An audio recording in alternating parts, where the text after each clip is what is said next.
Olá, pessoal! Sejam muito bem-vindos. Hoje a gente vai mergulhar fundo em um livro fascinante chamado Mulheres Confiantes, da Tori Telfer.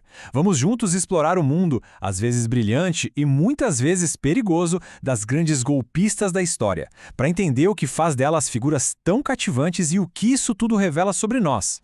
O livro já começa com essa ideia, que é muito poderosa. Essa frase foi usada para descrever uma golpista de verdade e ela resume tudo. A maior arma de uma vigarista não é exatamente a mentira, mas sim essa capacidade quase mágica de fazer as pessoas gostarem dela na hora. É o carisma que lhe abre todas as portas, né?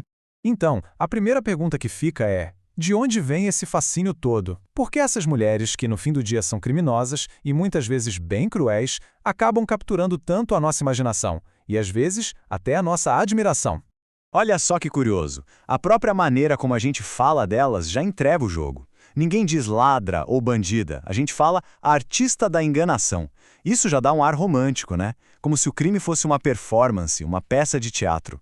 E segundo o livro, essa admiração toda vem porque elas vivem totalmente fora das regras. Elas fazem o que muita gente que está ali presa nas convenções do dia a dia não tem a menor coragem de fazer. Elas são a personificação de uma liberdade radical, de um egoísmo que, visto de longe, parece até, sei lá, delicioso, inspirador.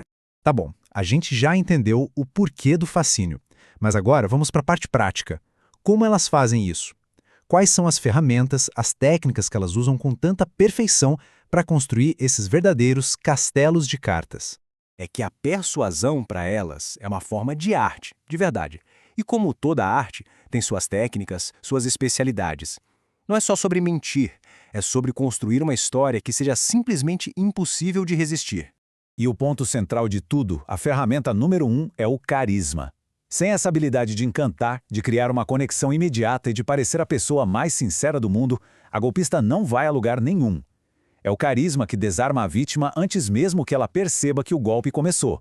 A autora, a Telfer, ela chega a criar categorias para essas especialistas. Tem as glitterati, que vivem no puro luxo, as videntes, que exploram a nossa fé, as fabulistas, que criam identidades de outro mundo, as tragediantes, que ganham dinheiro com a nossa compaixão, e as fugitivas, que são mestras em desaparecer. Cada uma com seu estilo, com sua arte. E o golpe, no geral, segue mais ou menos um roteiro. Primeiro, elas criam um mundo de fantasia. Depois, contam uma história de cortar o coração, que mexe com a nossa empatia. E aí, claro, elas exploram a nossa boa vontade. E quando o cerco aperta, elas são geniais no improviso para manter a farsa de pé ou simplesmente sumir no mapa.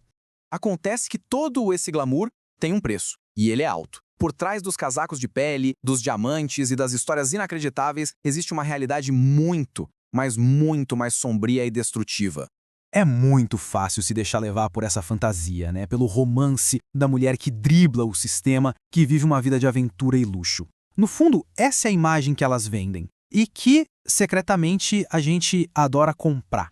Mas aí o livro vem e joga um balde de água fria na gente. A realidade é brutal, não é um jogo, não é inofensivo. As vítimas não são pessoas bobas, são pessoas que tiveram as suas vidas completamente destruídas. O dano que elas causam é uma coisa profunda que dura para sempre. A gente está falando de famílias arruinadas, de reputações que vão para o lixo e, em alguns casos, até de mortes. E o pior é que muitas vítimas de tanta vergonha nunca nem chegam a denunciar, sofrem em silêncio. E olha só, não é só a vítima que paga o preço. Essa confissão de uma golpista de verdade mostra isso de um jeito brilhante. Sustentar essa teia de mentiras é exaustivo. Aquela liberdade toda que elas parecem ter é, na verdade, uma prisão. A prisão de nunca poder ser quem se é de verdade. Bom, então se as consequências são tão horríveis, por que as pessoas caem nos golpes? E mais importante, por que a gente continua tão fascinado por essas figuras? A resposta talvez diga mais sobre nós do que sobre elas. E é aqui que vem a sacada mais surpreendente do livro.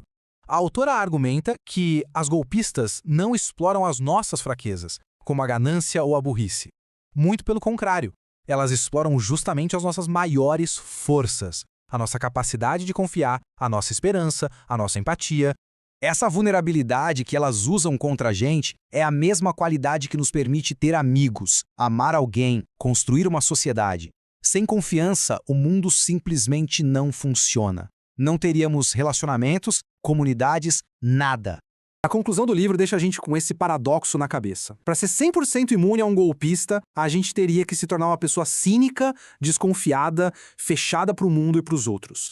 E essa é a pergunta que fica ecoando na nossa mente muito tempo depois de fechar o livro. Será que o risco de ser enganado é um preço justo a se pagar pela beleza de um mundo onde a gente pode confiar uns nos outros? Fica aí a reflexão. Espero que tenha gostado dessa viagem por mulheres confiantes. Muito obrigado pela companhia e a gente se vê na próxima.